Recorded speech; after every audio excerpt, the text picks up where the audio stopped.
ఇప్పుడు రాశి తత్వాలలో రెండో తత్వం భూతత్వం. ఆ రాశులు ఏంటో మనం ఇప్పుడు తెలుసుకుందాం. వృషభ రాశి, కన్యా రాశి అండ్ మకర రాశి.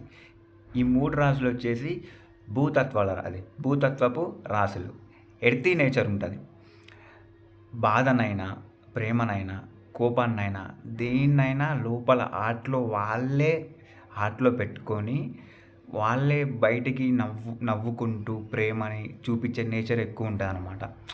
అందరితో ఎందుకు మనం డిస్కస్ చేసుకోవాలి, మన బాధల్ని అందరికి ఎందుకు చెప్పాలి, నాది నేనే మోసుకుంటా, వేరే వాళ్ళకి చూపెడితే వాళ్ళు ఏమన్నా చేస్తారు కానీ ఎందుకు అనుకునే నేచర్ వీళ్ళలో ఎక్కువ ఉంటుంది అన్నమాట.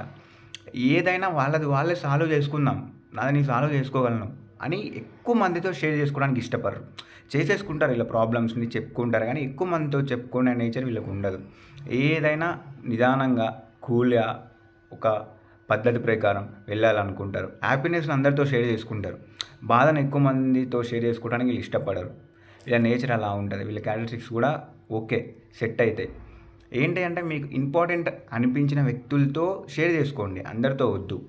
అది మీ నేచర్ కాదు. ఓకే. ఇంకోటి ఏంటంటే కొద్దిగా ఆలోచించి డెసిషన్స్ తీసుకోండి. మీరు